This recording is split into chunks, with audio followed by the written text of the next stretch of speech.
여의도 픽뉴스 시작하겠습니다. 정치부 여당 반장 송주현 기자 나와 있습니다. 어서 오십시오. 오늘 첫 번째 키워드는 뭡니까? 네, 이낙연은 어느 당입니다. 이낙연 총리は당연히 더불어민주당 쪽 아니겠습니까? 네, 그렇습니다. 그래서 민주당 후보들이 이낙연 위원장과 찍은 사진을 홍보 현수막으로 활용하고 SNS에도 올리고 있습니다. 그런데 의외의 인물이 이낙연 마케팅에 나서 논란인데 바로 민생당 김동철 의원입니다. 화면을 보시면 김 의원 선거사무소에 차려진 외벽에 50년 막역지기 김동철 이낙연이라고 적혀 있습니다. 그러니까 다른 당 후보가 이전 총리와 찍은 사진을 이용해서 선거운동을 한다. 이 얘기입니까? 네, 김동철 의원의 지역구는 광주 광산 갑인데요. 네. 이런 선거운동을 하는 이유는 이 지역구에 주목을 해야 합니다. 민생당은 호남 지역구를 기반으로 둔 의원들이 대부분인데 여론조사를 보면 민생당과 민주당의 정당 지지율 차이가 상당히 큽니다. 광주 광산갑은 아니지만 MBN 자체 여론조사를 봐도 호남 지역에서 더불어민주당은 61.8%, 민생당은 8.3%가 나왔고 다른 여론조사 기관에서 실시한 것도 호남은 대부분 비슷한 추세입니다. 네. 이렇다 보니 차기 호남 대선 주자로 불리는 이 위원장을 DJ 계승 연결고리로 묶어 호남 표심을 끌어오려는 겁니다. 네. 또 4월 총선 이후 연대 가능성 등을 언급하면서 민주당과 민생당의 경계를 모호하게 만들려는 전략도 있어 보입니다. 네. 현재 민주당은 타당 인사의 인기에 숟가락을 얹는 건 좋지 않다고 비판하고 있습니다. 그러니까 사실은 경쟁 관계인데 모호하게 만들어서 묻어간다. 이런 얘기인 것 같아요. 정치는 정치입니다. 다음 키워드는 뭡니까? 숨은 표심을 찾아랍니다.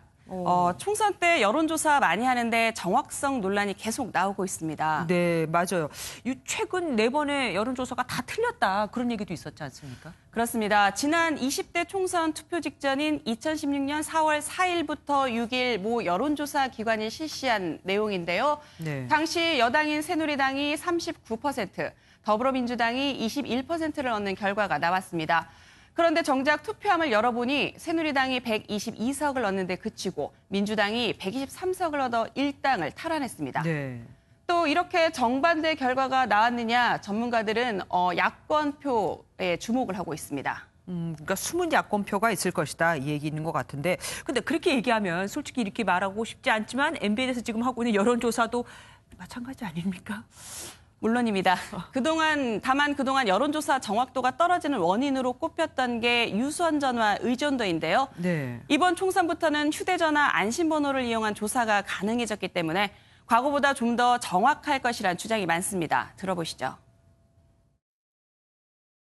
지난번 총선 같은 경우는 아마 가장 많이 틀렸던 이유는 그 안심번호를 사용할 수 없었다는 점이 아마 제일 중요한 이유가 또 하나는 여론조사 추이가 중요한데요. 여론조사에서 몇 %까지는 아니더라도 지지율 변화 흐름은 대체적으로 맞는다는 게 중론입니다. 네. 그래서 MBN은 4.15 총선을 앞두고 안심번호를 이용해서 4차례 12곳의 승부처 여론조사를 실시한 후 흐름을 분석해서 정확도를 높일 예정입니다.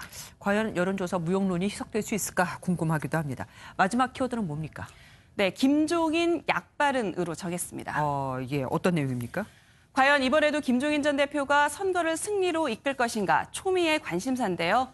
일단 김 전 대표 등장은 공천 잡음으로 어수선한 통합당 정비 그리고 정권 심판론 메시지 강화 효과가 예상됩니다. 들어보시죠.